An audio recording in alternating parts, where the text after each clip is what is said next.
নাম পরিবর্তন, আমার ভাইয়ের নামে রাখা উদ্বোধন, আসলে এগুলো আমি কিছুই চাই না। আমি কিছু চাই না, আমি শুধু চাইছি আমার ভাই বেঁচে থাকুক। কোনো কিছুর বিনিময়ে আমার ভাই তো আর আমাকে ছোট আপু ডাকবে না। কোনো কিছু সারা পৃথিবী দিলেও আমি ছোট আপু ডাক আর শুনবো না। এখানে আজকে যারা উপস্থিত আছে, দেশপ্রেমিক যারা আছেন, তাদের কাছে আমার উদ্ধত্ত আহ্বান, আমার ভাইকে যদি জীবিত রাখতে চান, তাকে যদি অম্লান করতে রাখতে চান, তাহলে তার কাজগুলো চালিয়ে যেতে হবে। শুধু একটা লঞ্চ ঘাটের নাম দিয়ে দিলেও আমরা ভুলে গেলাম। আসলে কি ওসমান হাদি কি ভুলে যাবার কিছু? ওসমান হাদি তার ছদ্মনাম দিয়েছিল সীমান্ত শরীফ। ফ্যাসিস্ট আওয়ামী লীগের সময় ওর নাম গোপন করে প্রতিবাদী যত লেখা, আগ্রাসন বিরোধী যত লেখা, সীমান্ত শরীফ নামে এগুলো ফেসবুকে আপলোড করতো। আমি বারবার নিষেধ করতাম, এগুলো করিস না, হাসিনা তোকে খুঁজে বের করে ফেলবে। ও শুনতো না। ও রক্তে মাংসে বিপ্লব আর বিপ্লব। দেশের এই ক্লান্তিক অবস্থায় ওর মাথায় ছিল জাতির কিভাবে মুক্তি মিলবে। 54 বছরে কি আমরা মুক্তি পেয়েছি?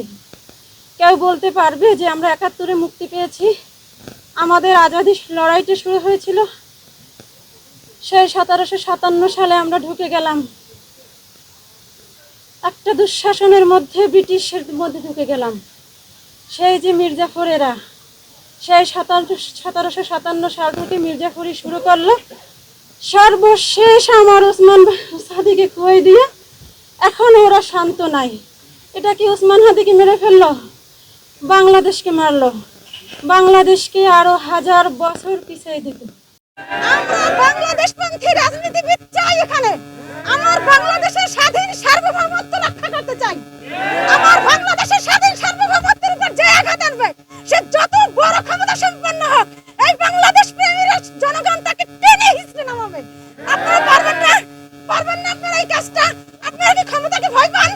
ভারতকে ভয় পান? আগ্রাসনকে ভয় পান? আমরা বাংলাদেশের মাটিতে আর কোনো দাদাগিরি সহ্য করব? কোনো দাদাগিরি সহ্য করব না। এই বেগম জিয়াকে দিনের পরে দিন ষোলো প্রয়োজন দিয়ে এই ভারতের প্রেসক্রিপশনে বাংলাদেশ আজকে ভারতের যত রাজাকার আছে ওরা মিলে মিলে বেগম জিয়াকে হত্যাযোগ্য করছে, হত্যা করছে। তারেক জিয়া কেন আন্দোলনের পরে তারেক জিয়া কেন বাংলাদেশে আসতে পারলো না? যেই তারেক জিয়াকে একটা 111 ঘটাইয়া ফ্যাসিস্টরা ভারতকে 111 ঘটাইয়া তারেক জিয়াকে দেশ থেকে বিতাড়িত করছে। আন্দোলনের সাথে সাথে তারেক জিয়ার বাংলাদেশে আসার কথা না? আসতে পারলো না কেন? কারা আসতে বাধা দিছে? সরকারের পক্ষ থেকে বারবার বলছে আমাদের কোনো সমস্যা নাই, আমরা সকল রকমের প্রোটেক্ট দেব, তারপরও তারেক জিয়া কেন আসলো না? তার মানে এই ভারতের সাথে যেগুলো বাংলাদেশের মুখোশধারী রাজনীতিবিদ, যারা টাকার পাহাড় গাছে রাজনীতি চাই, আমার ওসমানের মাথায় গুলি না, বাংলাদেশের মাথায় গুলি, স্বাধীনতা সার্বভৌমত্বের মাথায় গুলি, এটা আমার ওসমানের মাথায় গুলি না।